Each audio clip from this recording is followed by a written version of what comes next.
compartir, ver alegrías, ver tristezas, ver obras que el Señor ha hecho. Hace ratito me dan una palabra que dice: venid a mí los que estén trabajados y cargados, que yo os haré descansar. ¿Cuántos estamos trabajados, cargados? Él quiere cambiar tu manto de tristeza en un manto de alegría. Amén. En esa palabra, en ese salmo, ¿verdad? Entonces, siempre cuando vengamos al Señor, sabemos que traemos cargas, que traemos preocupaciones, ¿verdad? Pero siempre hay que dejarlas a los pies de la cruz, ¿verdad? Y decirle: Señor, aquí estoy aquí para que tú me uses, estoy aquí para que seas tú a través de mí, hablando. El tema de Apocalipsis me interesa mucho en estos últimos tiempos. Dice la palabra en el libro de Hebreos que Dios, habiendo hablado muchas veces y de muchas maneras a los padres por los profetas, en estos postreros días, ¿cuándo empezaron los postreros días? Nos ha hablado por su Hijo. Cuando nuestro Señor Jesucristo vino a esta tierra, empezaron los últimos días, ¿verdad? Y entonces el libro de Apocalipsis, bueno, se oye así como que, ¿quién será el anticristo? ¿El Papa o algún rey de España o alguna persona así? El libro de Apocalipsis es la revelación de nuestro Señor Jesucristo, que Dios le dio. ¿Por qué se llama Apocalipsis? Porque en el griego dice Apocalipsis, como viene ahí abajito, ¿verdad? Esa es la palabra en griego, Apocalipsis, y se traduce como revelación. Pero pues nosotros lo apochamos y decimos Apocalipsis. ¿Sabes cuenta que estás hablando griego cuando dices que es el libro de Apocalipsis? El libro de Apocalipsis es la revelación de ¿quién? Es ese develar, como yo les decía, correr esa cortina para mostrar a Jesucristo, el Rey de Reyes y el Señor de Señores, ¿verdad? Es lo que dice Apocalipsis 1.1, si quieres buscarlo en tu Biblia. Y como siempre les digo, los que no ven Biblia, júntense con un cristiano. Ahí lo tenemos en el celular, y si no, aquí la vamos a estar proyectando, ¿verdad? Entonces, así empieza el libro de Apocalipsis. Es la revelación de nuestro Señor Jesucristo que Dios le dio para manifestar a sus siervos las cosas que deben suceder pronto, y lo declaró enviándolo por medio de su ángel a su siervo Juan. ¿Quién es este siervo Juan? El que escribió Apocalipsis. El apóstol Juan. ¿Recuerdan cuando el apóstol Pablo va en el libro de Gálatas? Dice que cuando Dios le encargó el evangelio de los gentiles, mientras que a Pedro le encargó el evangelio de los judíos, dice que él no consultó con ninguna otra persona, sino con los que eran considerados columnas en la iglesia del Señor, que eran Jacobo, Pedro y Juan. Este Jacobo y este Juan les llamaban también hijos del trueno. ¿Por qué? Porque eran tremendos. En una ocasión iban a una aldea a predicar y no los quisieron recibir a nuestro Señor Jesucristo ni a ellos. ¿Y qué dice el apóstol Juan? Señor, ¿quieres que les oremos y les caiga fuego como en Sodoma y Gomorra y los carbonice? Dice: no, ustedes no saben de qué espíritu son. Déjalos. O sea, Dios siempre respeta nuestra voluntad. Nada es a fuerzas, ¿verdad? Él nos dio esa capacidad para poder decidir. Entonces, ese es el apóstol Juan que escribió el libro de Apocalipsis. También escribió la carta del Evangelio de Juan. También escribió 3 cartas. Y así como era de tremendo junto con Jacobo, llegó a ser conocido como el apóstol del amor. En primera de Juan ves cómo habla: hijitos, esto, el otro, hijitos, y habla así muy cariñosamente, porque de tanto pasar tiempo con nuestro Señor Jesucristo, su carácter cambió. Así también nosotros debemos de parecernos a nuestro Señor Jesucristo. De hecho, se nos llamó cristianos por primera vez en Antioquía. Era un término despectivo que decían, ¿verdad? Y desde ahí ya se nos quedó cristianos, ¿verdad? Algunos escritos dicen: todos los apóstoles murieron martirizados. No quiero entrar en cada uno de ellos, no voy a mencionar unos cuantos. Pedro murió crucificado al revés. Jacobo, Pedro, el apóstol Pedro, Jacobo atravesado por espada, Bartolomeo, que también es Natanael, murió desesperado, sin escrúpulos. A Santiago lo aventaron desde arriba, Santiago sacó, y ya cuando estaba en el suelo con un palo le dieron la cabeza. Todos murieron dando su vida por nuestro Señor Jesucristo.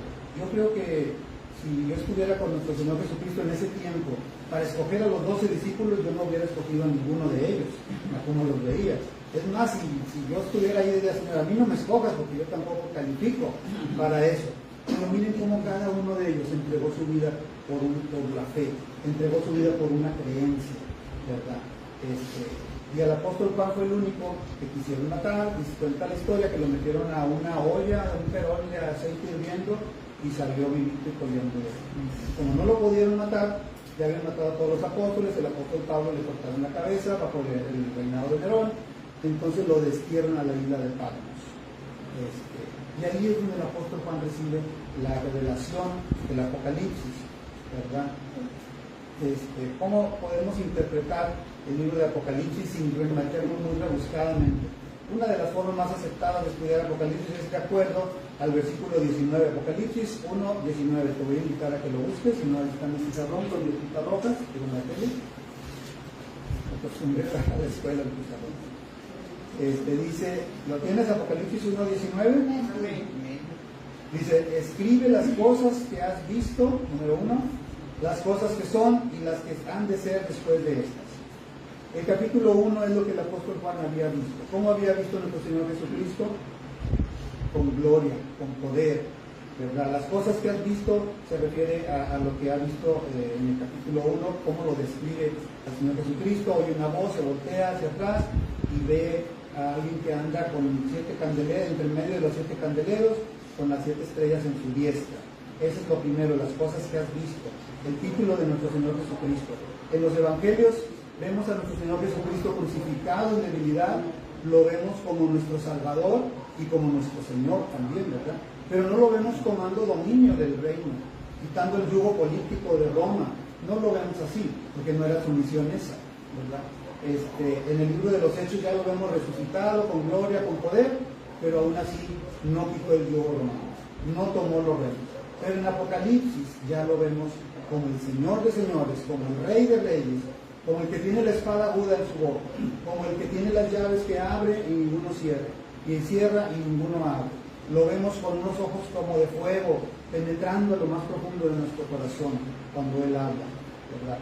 Entonces, esa es una de las maneras de estudiar el libro de Apocalipsis. Las cosas que son, en el capítulo 1, las cosas que has visto, las cosas que son, el mensaje a las 7 iglesias, que eso básicamente es a quien va dirigido el Apocalipsis.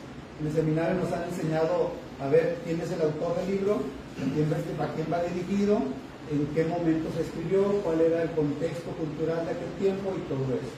Entonces este mensaje de Apocalipsis es a las 7 iglesias, los capítulos 2 y 3. Y luego ya todos los demás capítulos hasta el capítulo 22 son las cosas que serán después de estas. Lo que nos habla el libro de Daniel, la semana 70, Mateo 24, que ahorita no lo vamos a ver nada de eso. Como león de la tribu de Judá, como el juez, ¿verdad? Ya no lo vemos si fue crucificado en debilidad, ahora lo vemos con gloria y con gran poder. Como dice el apóstol Pablo en Corintios, si a Cristo lo conocimos en la carne, que Jesús lloró, que Jesús le dolía cuando le enterraron la corona de espinas, ya no le conocemos más en la carne, sino ahora lo conocemos como el Hijo de Dios. El título que él se dijo a sí mismo, el Hijo del Hombre, ese título Él lo tomó para que tú y yo podamos ser hijos de Dios. Por eso Él vino y se hizo carne, ¿verdad? Que ahora viene como león, no yo soy como león porque antes no, como el león de la tribu de Judá, y con autoridad y gran gloria, y viene como el juez, ¿verdad? Formas de interpretar el mensaje a las 7 iglesias. Había, en aquel tiempo, tenemos que irnos al contexto histórico de aquel tiempo, estaban las 7 iglesias en lo que es ahora Turquía, se llamaba antes Asia Menor, y era un círculo comercial donde ahí era una parte muy cosmopolita, de ahí llegaban, importaban, exportaban, y había gran comercio en esas 7 iglesias, y eso ayudó a que el mensaje de la iglesia se pudiera divagar para todo el mundo. Como vimos la vez pasada, como en Éfeso dice que cuando Pablo predicaba estuvo 3 años en la escuela de Tirano, pero todo el mundo escuchó el mensaje. ¿Por qué? Porque esta era una ruta muy comercial de estas 7 iglesias, ¿verdad?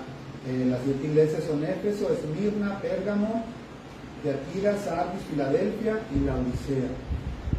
el mensaje a las iglesias de ese tiempo lo podemos interpretar, así como viene en Apocalipsis 2 y 3, qué estaba pasando por cada iglesia, qué situaciones tenía la iglesia de Éfeso, qué situaciones tenía la iglesia de Pérgamo, ¿verdad? Es una manera de interpretarlo y estaba sucediendo en ese tiempo. La otra manera de interpretar el mensaje a las 7 iglesias es una aplicación profética por periodos. Por ejemplo, podemos ver, ahorita lo vamos a ver en la siguiente transparencia por diapositiva, y la última es escanearnos personalmente.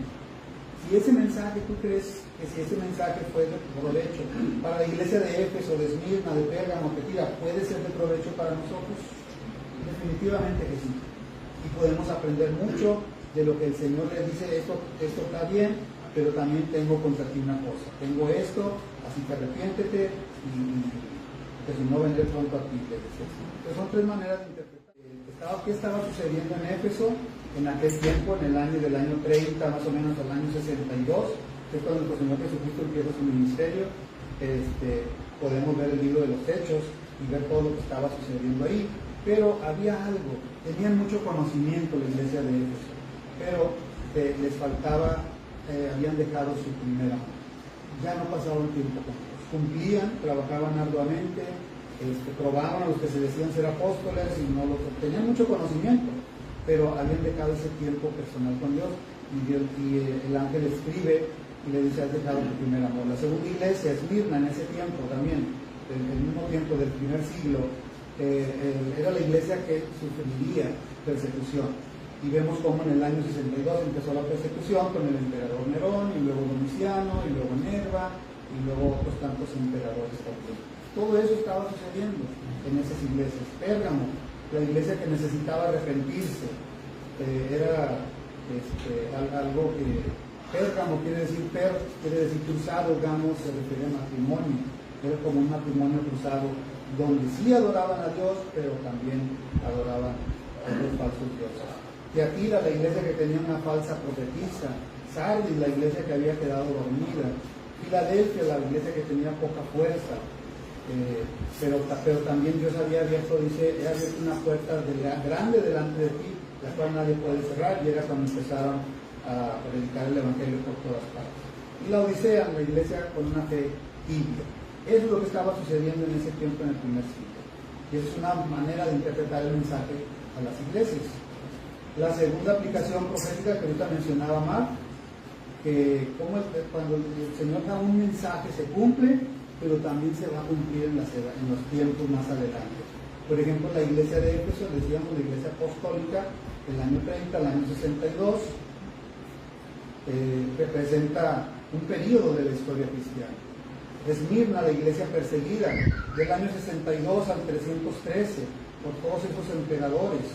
¿Se acuerdan que en la iglesia, después vamos a entrar en cada una de las iglesias, dicen: no temas lo que vas a padecer, por 10 días ser fiel hasta la muerte, y yo te daré la corona de vida. Y ahí en ese tiempo de la iglesia de Esmirna, y en la iglesia en el tiempo del año 62 al 313 hubo grandes persecuciones.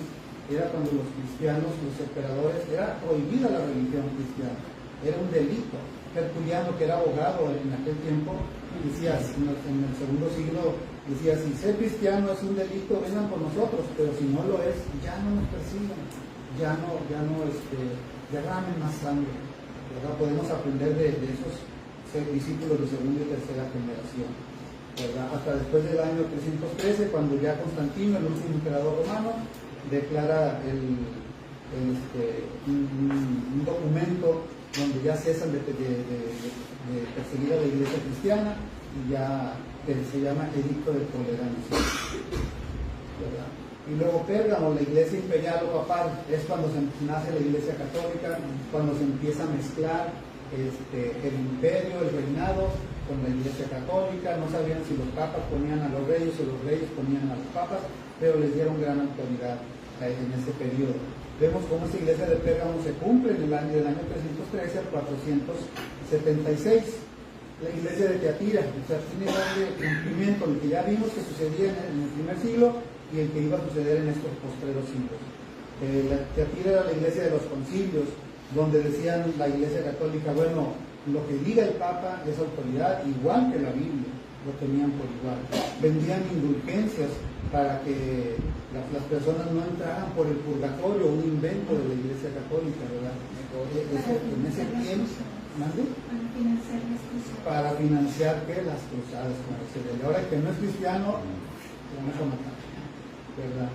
Entonces vemos cómo se cumplió en el primer siglo lo que sucedía con la iglesia de Tiatira y se cumplió posteriormente del año 476 al 1473, que era cuando estaba todo eso, las indulgencias, la bula papal. La bula es lo que el Papa dice, es la misma autoridad que la palabra, y todo eso. Después la iglesia de Sardis se le compara con la iglesia cristiana, con la Reforma, del año 1453 al 1700 aproximadamente, es cuando surgen Martín Lutero, cuando surge John Wycliffe, John Paul, Lutero, Melanchthon, Calvino, Zwingli, son grandes reformadores, pero ellos empezaron a hacer una contrarreforma. ¿Se acuerdan las 5 solas de Martín Lutero? De la contrarreforma contra la Iglesia Católica. Sí, encierra todo lo que nosotros creemos brevemente en 5 solas, así le llaman en alemán, que son solo gracia, ¿qué más? Solo a Dios la gloria, solo la fe, salva, solo la escritura y más importante, nuestro Señor Jesucristo, solo Cristo salva. O sea, solo fe es a través de la fe, no es por obra. Solo por gracia, no es por mérito propio, es por lo que Dios hizo, ¿verdad? Solo la escritura, no la bula papal, no lo que los papas, los concilios estaban declarando como la misma autoridad que se ponían a la par de la palabra. Solo a Dios la gloria, a nadie más, no hay más intermediarios. Y solo Cristo es el único intercesor. A través de esas 5 solas de Martín Lutero es como la iglesia cristiana empezó a reformarse, ¿verdad? Y luego la iglesia de Filadelfia, empieza la iglesia misionera. Se cumple el tiempo, como les dije, en el primer siglo se cumplió eso, es cuando empieza el apóstol Pablo a hacer sus viajes misioneros. Pablo viaja con Bernabé, y luego con Silas, y luego con su equipo, con Lucas, con Timoteo. Ahí se cumplió en la iglesia de Filadelfia de los misioneros, pero también se cumplió del año 1700 en adelante. Hubo grandes misioneros como William Carey, Hudson Taylor, Charles y John Wesley, son de los que empezaron a hacer ¿cómo se dice? Su misión, su propósito en la vida. Sabes que Juan Wesley, ahora que estoy enseñando en el seminario, él en su caballo traía un púlpito de madera y decía, voy a predicar a este pueblo, y se iba a caballo y predicaba en ese pueblo, en su púlpito, no se bajaba del caballo, hacía el llamado y todo, y luego se iba a otro pueblo, predicaba muchos sermones diariamente, porque ellos decían, ya sabemos que tenemos la verdad, ya nos la enseñó Wycliffe, John Paul, Lutero, Melanchthon, Calvino, Zwingli, ya nos la enseñó, pero ahora tienen que saberlo todos los demás. Y es una aplicación que nosotros también tenemos que hacer. Ya soy cristiano, vengo los domingos a la iglesia, o voy en la mañana, luego en la tarde, ¿y qué más sigue? Debo de hablar de eso que Dios hizo conmigo, de hablar lo que Dios hizo en tu vida, ¿verdad? Esa es la etapa que nos llama a ser misioneros del Evangelio. Y la última iglesia, la Odisea, la iglesia que le dijo, por cuanto eres tibia, no eres ni fría ni caliente, te vomitaré de mi boca. Y esa es en la época actual, junto con la iglesia Filadelfia misionera de 1700 en adelante, es también la época actual. Ahorita tenemos una iglesia tibia, que mucha gente se conforma desde antes, ¿verdad?, de la pandemia, pero ya después de la pandemia se fijan que bajó el número de los que van a las iglesias, y ya lo ven por internet, y dicen, no, es que yo lo veo por internet, ya a lo mejor ni lo ven, pero no es lo mismo estar aquí juntos los hermanos en armonía que estar viéndolo nada más. Cuando es por alguna enfermedad, cuando algún problema, está bien, ¿verdad? Pero si tienes oportunidad, congrégate, sea en este lugar o en otra parte donde el Señor te ponga. Esa es la segunda forma de ver la aplicación de la interpretación del mensaje de Dios a las iglesias, la aplicación profética por periodos de la historia, ¿verdad? Y la tercera es un escáner personal y de la iglesia. Imagínate que viene el mensaje que el Señor nos da, Y dice, escribe el ángel a la iglesia de unidad en Cristo. Yo conozco tus obras. Yo sé que tienes nombre de que vives. Yo sé que has padecido por mi nombre, que has trabajado arduamente, que has probado a los que se dicen ser apóstoles y no lo son, los has hallado mentirosos, y has sufrido y no has desmayado. ¿Verdad? Pero le dice a la iglesia de Éfeso, te lo tengo contra ti, que has dejado. No dice que ha perdido el primer amor. El primer amor es nuestro Señor Jesucristo. No dice que lo ha perdido, dice que lo ha dejado.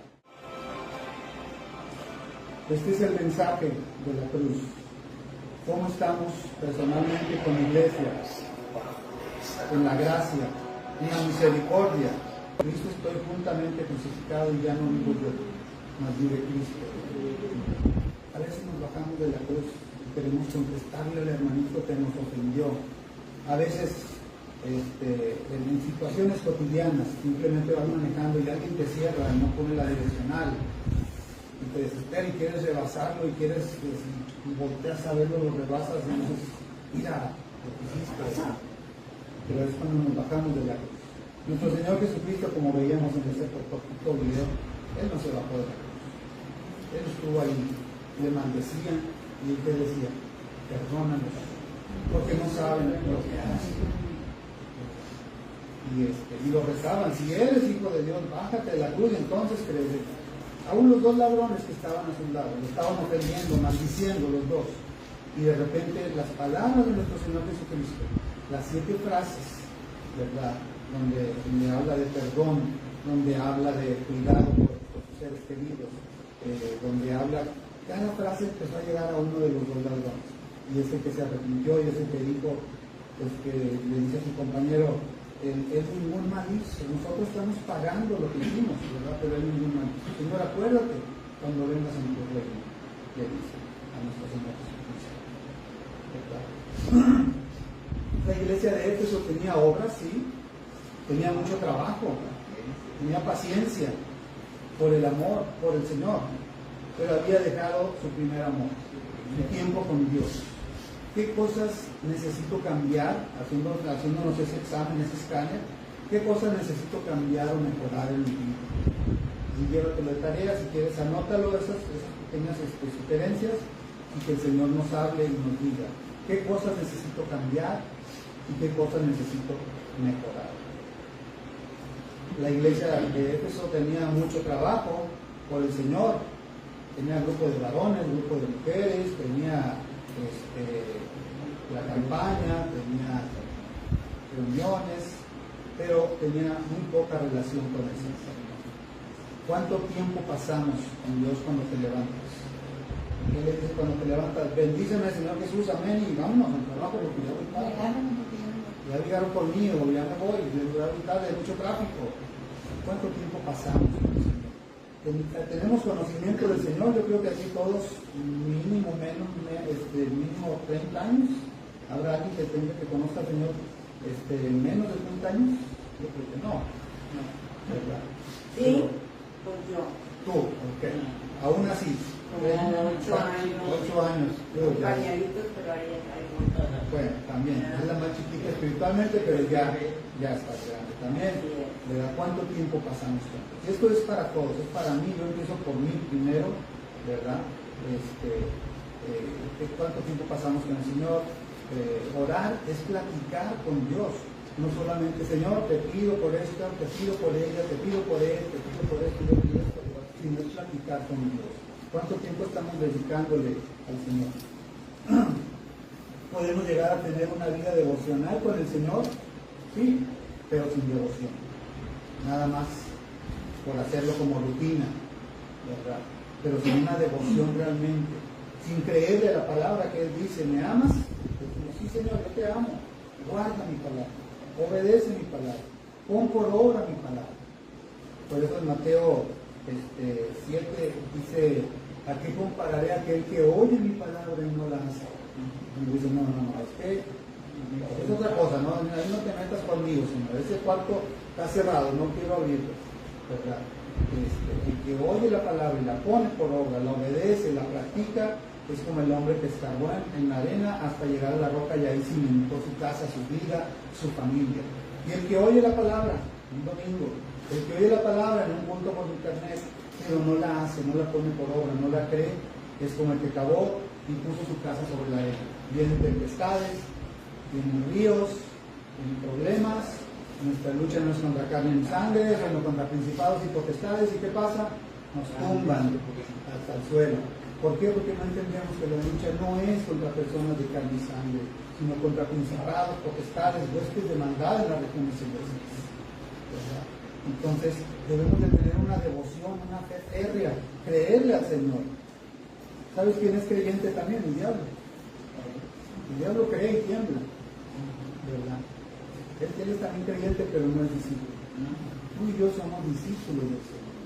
Somos seguidores de Cristo. Y como seguidores, y como nos llamaron en Antioquía por primera vez cristianos, tenemos que reflejar a Cristo. Somos como Cristo pequeño aquí en la tierra. Que si alguien me ofende, ¿qué le voy a decir? Con Cristo estoy juntamente crucificado.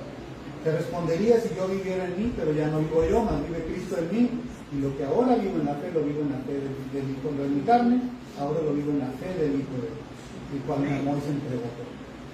¿Verdad? Trabajas por el Señor, pero no pasas tiempo con el Señor.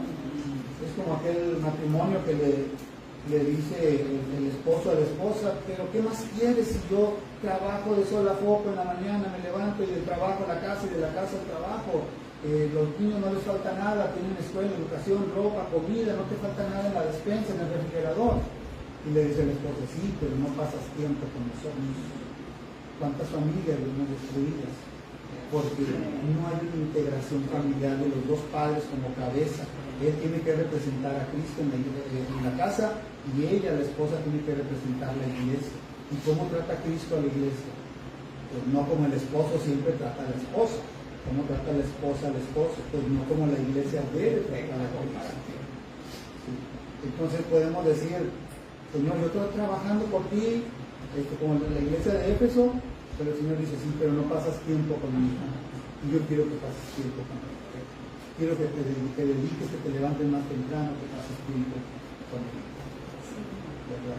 Tenemos un ejemplo como el buen samaritano. Respondiendo Jesús dijo, un hombre descendía, vamos a ver Lucas 10, 30 al 33. Ustedes búsquenlo, en la no sé si se vean bien, está muy chiquita la letra. Respondiendo Jesús dijo, un hombre descendía de Jerusalén a Jericó y cayó en manos de ladrones, los cuales le despojaron e hiriéndole se fueron dejándole medio muerto. La Biblia no nos dice si esta persona era leal, era recto, era justo, o era un ladrón y lo andaban persiguiendo los demás ladrones que no habían repartido el botín. No nos dice la Biblia, no nos aclara, nomás nos dice que este hombre cayó en manos de ladrones, lo despojaron de sus cosas, de lo que le pertenecía, de lo que es mío, no te doy, y hiriéndole lo dejaron dejándole casi medio muerto. Versículo 31 dice, aconteció que descendió un sacerdote, alguien con un ¿cómo se llama? Con un puesto en la iglesia, alguien que tenía algo que hacer en la iglesia, por aquel camino, y viéndole, siguió de lado.